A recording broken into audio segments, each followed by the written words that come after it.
Assalamualaikum warahmatullahi wabarakatuh. Selamat berjumpa kembali teman-teman semuanya. Bersama saya Samsul Umar, praktisi pertanian di channel Maraja Organik. Teman-teman semuanya, untuk membudidayakan tanaman itu saat ini tidak terlepas dari pemupukan. Pemupukan yang kita ketahui adalah pupuk organik dan pupuk sintetik atau pupuk kimia. Dalam penjelasan beberapa teman-teman yang punya konten bahwa katanya untuk membuat petani kaya harus tahu cara yang tepat di dalam memupuk. Kalau saya diperbolehkan untuk mengomentari bahwa itu adalah satu pernyataan yang tidak ada dasar ilmunya, atau kalau boleh disebut dengan istilah hanya omong kosong. Kenapa saya katakan seperti itu? Karena di dalam penjelasannya dikatakan bahwa saat memupuk yang pas itu hanya di pagi hari, karena proses penyerapan unsur hara itu terjadi di antara jam 6 pagi sampai dengan jam 6 sore. Pada sistem ataupun ilmu tentang serapan seperti itu benar. Tetapi apakah hanya seperti itu saja untuk menghemat pupuk? Bukankah kalau kita memupuk itu butuh berhari-hari baru bisa diserap oleh tanaman? Kenapa itu terjadi? Karena pupuk itu belum berbentuk ion. Gitu. Jadi tidak ada ceritanya begitu kita pupuk saat ini terus saat itu juga langsung diserap oleh tanaman. Kenapa? Contoh misalnya di urea, itu kan butuh diurai dulu oleh bakteri dari misalnya urea ini, terus nanti menjadi nitrit, lalu menjadi nitrat, itu kan ada prosesnya. Jadi tidak mungkin pada saat diaplikasikan pagi itu langsung diserap oleh tanaman. Nah itu, apalagi misalnya kalau pupuk-pupuk yang butuh terlarut misalnya seperti fosfat dan kalium, itu ada waktunya, ada prosesnya untuk bisa diserap oleh tanaman. Jadi apakah tidak boleh dipupuk di sore hari? Boleh. Kenapa? Karena butuh terurai dulu unsur-unsur ini untuk menjadi ion lalu diserap oleh tanaman. Nah, bahwa pada malam hari tanaman beristirahat itu iya, tetapi mikroba di dalam tanah yang merombak misalnya urea tadi itu tidak istirahat. Yang istirahat itu adalah akar tanaman, tetapi mikrobanya tidak istirahat. Bakteri pelarut fosfat, pelarut kalium itu tidak istirahat. Jadi sore hari boleh dilakukan, pagi hari juga boleh. Karena kenapa? Pupuk ini rata-rata yang kita gunakan adalah pupuk yang belum tersedia. Artinya butuh diurai dulu untuk bisa berbentuk tersedia atau menjadi ion. Nah itu teman-teman. Jadi kalau dikatakan bahwa supaya petani kaya harus mengerti kapan waktu penyerapan, itu ilmu-ilmu tidak ada gunanya kita mau sampaikan. Kenapa?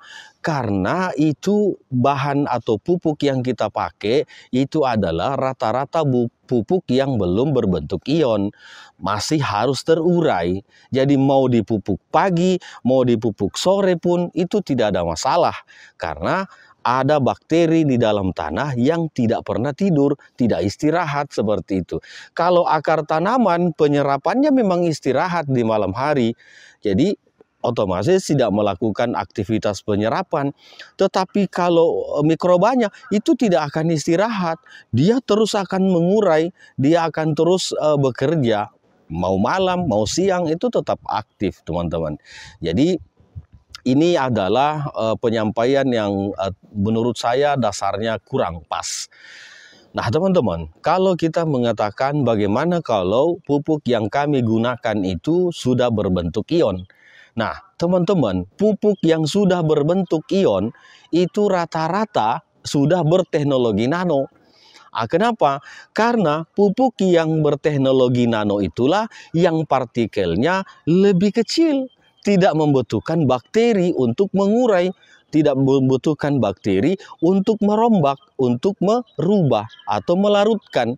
Nah, seperti itu. Jadi, kalau misalnya kita menggunakan pupuk yang sudah berteknologi nano, itu 100% sudah berbentuk ion. Makanya lewat stomata itu pun boleh. Nah itu, kecuali kalau model kita model fermentasi 7 hari, model fermentasi 1 bulan, itu belum bisa dipastikan dia berbentuk ion, sehingga masih membutuhkan bakteri di dalam tanah untuk merombak menjadi unsur yang tersedia. Nah itu teman-teman, jadi pemahaman ini harus kita pahami. Jangan kita menyampaikan sesuatu atau mendengarkan sesuatu langsung dipraktekkan. Nah, itu butuh pembanding. Teman-teman harus lebih cerdas mencari pembanding-pembanding keilmuan. Karena apa? Karena terkadang orang yang menyampaikan ini tidak tidak sempurna. Nah, itu seperti misalnya dikatakan tadi bahwa memupuknya pagi hari agar langsung diserap. Memangnya amonium ini bisa langsung diserap? Memangnya nitrogen ini bisa langsung diserap? Kan harus berubah dulu bentuknya, harus menjadi nitrit, harus menjadi nitrat. Nitrat inilah yang diserap oleh akar tanaman. Dan apakah misalnya ditaburkan pagi hari terus langsung diserap? Bukan, tidak. Itu butuh berapa hari. Makanya kalau teman-teman misalnya menyemprotkan tanaman atau melakukan pemupukan, itu butuh 2-3 hari. Misalnya kalau kimia, baru ada perubahan di tanamannya. Kenapa? Karena sudah terurai, sudah berbentuk tersedia, sudah berbentuk ion, baru diserap oleh akar tanaman kita. Jadi kalau menurut saya, kadang-kadang konten-konten yang banyak teman-teman sampaikan ini tidak ada dasar acuan ilmunya.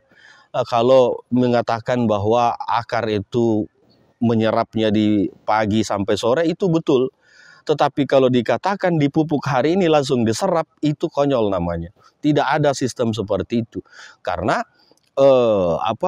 bentuk yang rata-rata kita gunakan ini untuk nutrisi ini rata-rata tidak tersedia. Dalam arti butuh mikroba untuk mengurainya. Misalnya di urea butuh nitrosomonas, butuh nitrobakter di situ. Jadi apakah mungkin kita misalnya dengan memupuk hari ini langsung diserap hari ini juga? Tidak mungkin, kecuali pupuk yang kita gunakan ini adalah pupuk yang sudah berbentuk ion. Nah, seperti itu. Kalau misalnya mau yang sudah ada sudah berbentuk ion, maka gunakan yang teknologi nano. Karena kalau yang sudah berteknologi nano itu sudah berbentuk ion, makanya lewat stomata daun pun ini bisa diserap oleh tanaman. Kalau dikatakan bahwa fungsi daun ini bukan menyerap tanaman, iya, karena ilmunya tidak sampai di situ. Bagi kami yang ada dan meneliti yang namanya teknologi nano, bisa kok.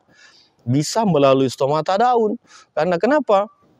Yang bisa diserap oleh daun ini kan unsurnya harus lebih kecil daripada unsur stomata itu sendiri.